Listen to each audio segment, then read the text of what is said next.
Assalamualaikum warahmatullahi wabarakatuh. Selamat pagi menjelang siang. Salam sejahtera untuk kita semua. Kepada rekan-rekan semuanya, semoga berada dalam kesehatan. Amin, amin ya robbal alamin.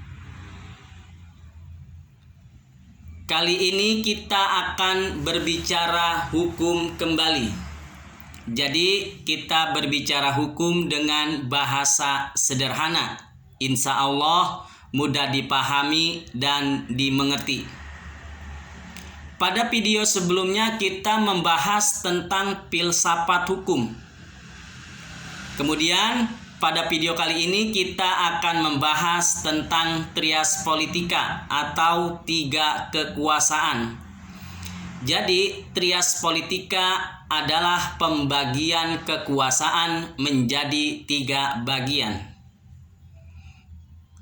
Trias politika dijelaskan oleh dua ilmuwan dunia.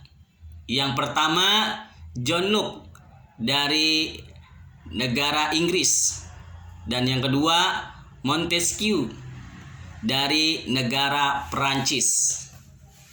Jadi dua ilmuwan atau dua tokoh ilmuwan dunia ini menjelaskan bahwasanya kekuasaan harus dibagi menjadi tiga bagian. Jadi kekuasaan jangan sampai ada di satu tangan. Jadi nanti kalau di satu tangan jatuhnya kekuasaan menjadi otoriter. Jadi tidak rasa keadilan. Jadi tidak ada rasa demokrasi. Oleh karena itu, tokoh yang pertama menjabarkan yaitu John Locke.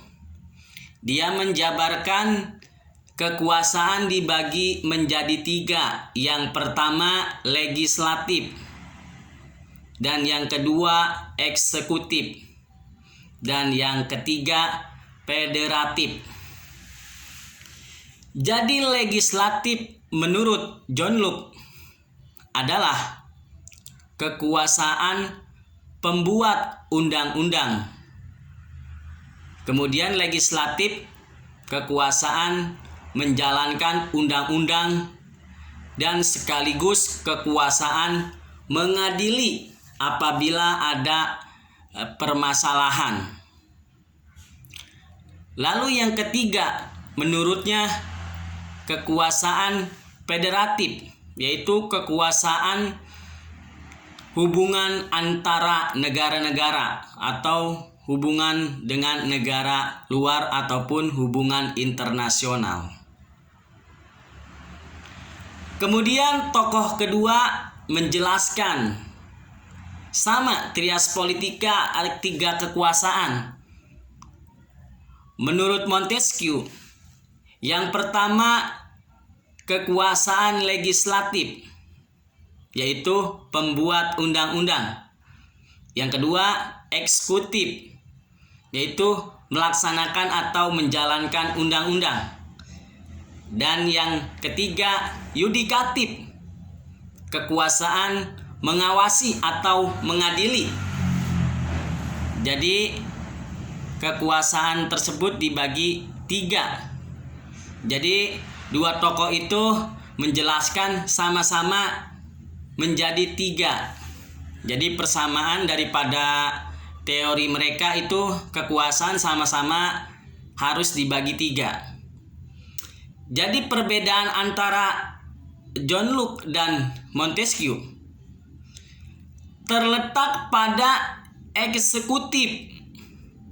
Jadi menurut John Locke, eksekutif itu kekuasaannya ada dua, menjalankan undang-undang dan mengadili.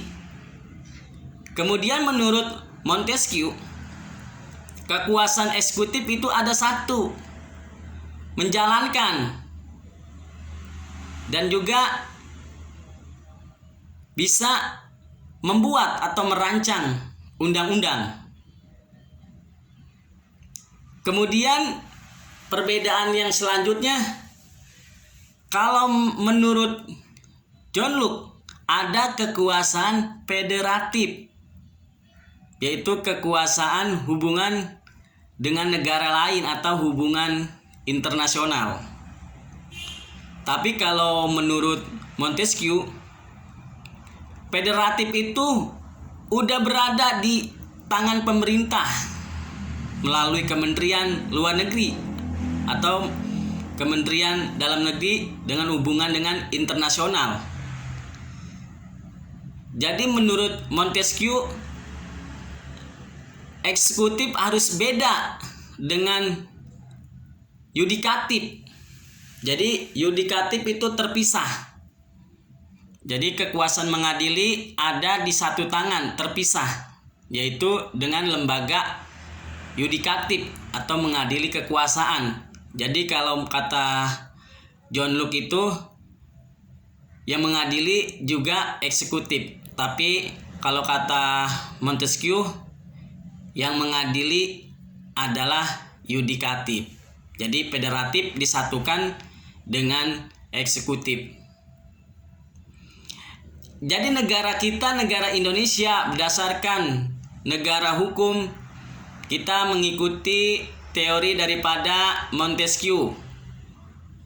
Karena kekuasaan di negara kita itu ada legislatif, eksekutif, dan yudikatif.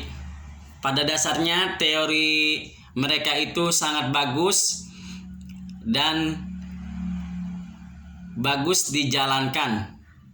Tapi negara Indonesia menerapkan atau berpedoman pada teori Montesquieu. Jadi agar kekuasaan atau kelembagaan bisa terpisah-pisah.